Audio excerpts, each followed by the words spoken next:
Author is funded by the Pacific Northwest Writers Association, supporting writers from pen to publication since 1955. To learn more about the PNWA and their yearly conference, please go to pnwa.org.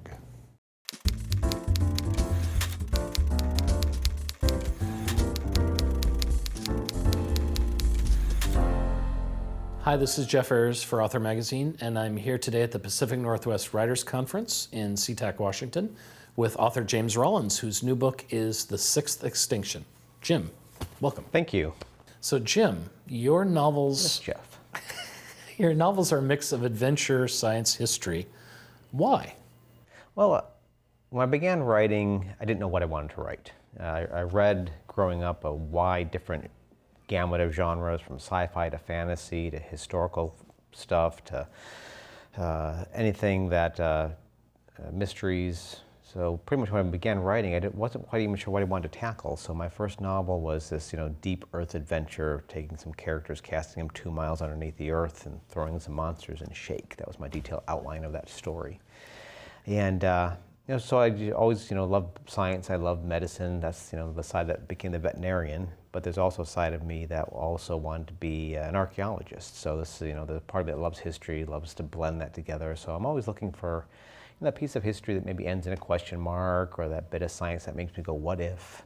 And then I just try to find ways to blend those two together, because those are two sort of topics I love. And so, writers should be writing from a point of passion. And so these are the things I love, so that's what I love writing about. When does the story begin to evolve in your mind?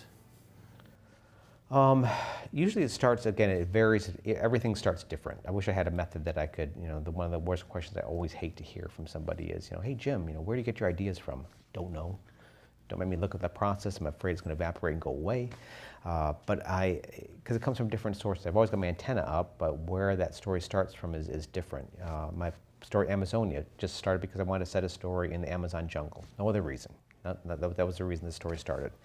Other things is history. A piece of history will intrigue me. Like The Devil Colony was from the history. It was an intriguing story about the founding of the U.S. and it's the role the Native Americans had in the formation of our Constitution. True history that has pretty much been whitewashed out of the history books. So that became the building block for that story. Other times it's the science. It's something what if that makes me want to jump into a story. So it all comes from different sources, but generally my process from that point is to try to cobble together that piece of history, that piece of science, and the location. And I'll generally do research on each of these 3 spots until I can get the story beginning to build in my head. I don't work from a firm outline. I do know the beginning, I know the end really well. I know a few of the stopping points in between before I start, but I don't necessarily know how A connects to B connects to C.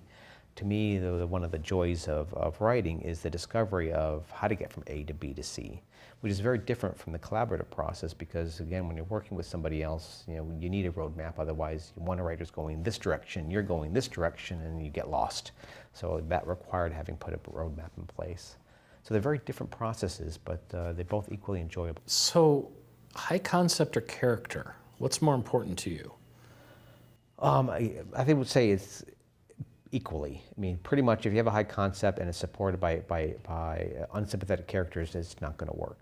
If you have great characters and they can support a story, but I think if you really want to get that story to fly even higher, you want to attach a strong sympathetic character to a high concept plot. What do I mean by that?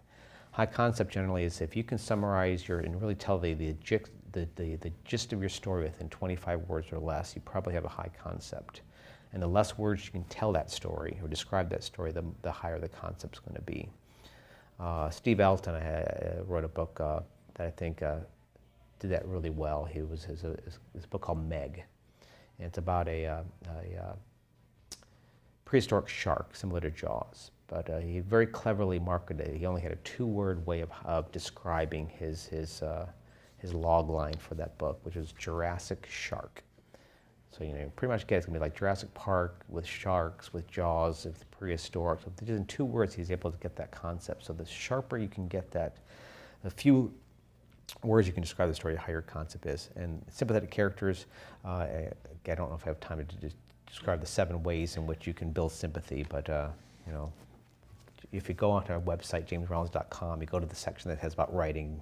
In there is the 7 ways you can tweak your character to make them more sympathetic.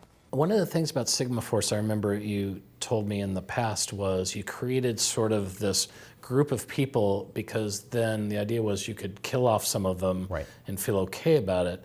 But the readers, myself included, have grown fond of pretty much all of those characters. And I remember you came close to killing one of them once, and I'm sure you got a lot of flack for it. So I'm wondering, has that become sort of difficult at this point? It has. I have knocked off some major, characters in this series who shall be unnamed. So there's been some devastating losses for my readers. But there's a sort of core group that's of characters that have been with Sigma from the beginning: Gray Pierce, Monk, Cat. I don't know. Maybe one of these days something horrible and tragic will happen to them. You might have to read The Sixth Extinction to find out how cruel I can truly be. Talk a bit about Sigma Force in general. What sort of spawned that in your head to start?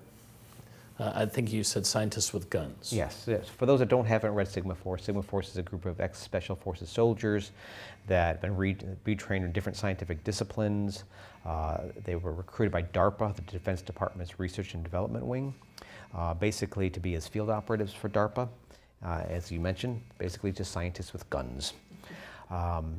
And they came about because I created Sigma Force in the book Sandstorm. Now Sigma Painter Crow is one of the main characters in Sigma. He's the director of Sigma in the main series. He's still a field operative in Sandstorm. And he was not actually the major character. The major character is a different set of characters, but he was there. Because I had been reading standalone thrillers all up to that point, and I was getting a lot of pressure from my publishing house, write a series. I didn't want to write a series, because one of the problems I had was what we just talked about a moment ago, is the sense of jeopardy. If you know a character is going to be in the next book, then it's hard to put that character in great jeopardy. It's like what I call the Jessica Fletcher syndrome from Murder, She Wrote. No matter how much you want Jessica Fletcher to die in an episode, she's going to be in the next episode. So you can't put her in great jeopardy with really convincingly make her feel threatened. So that was a problem I had with series characters. So when I created Sigma in Sandstorm, I thought, well, what if I base this series on a team so that I can knock off different characters if need be? But also I like the variability in that. It's nice that I can shine a different light on different characters in each book. Monk might be more prevalent in one book and maybe less so in another. Cat might be more prominent in another book and less in another. It also allows me then over the course of the series is to have multiple arcs, where it's just not the main character that has to sort of keep changing during the course of the series. I have nuances I can by shining a light on those different characters. My last question for you, Jim, is if writing has taught you one thing, what is that one thing? If writing taught me one thing,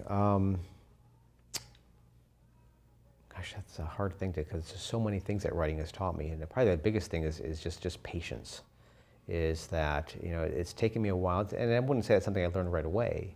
Is if you look at my books, the beginning of my career, the book's end, is that I've learned to trust the story more, to have patience, and let the characters sort of take me by hand and take me to the story, whereas sometimes I was like taking by the hand and dragging them through the story. So I think that what I've learned best is to build that real strong character and let them take you on that journey.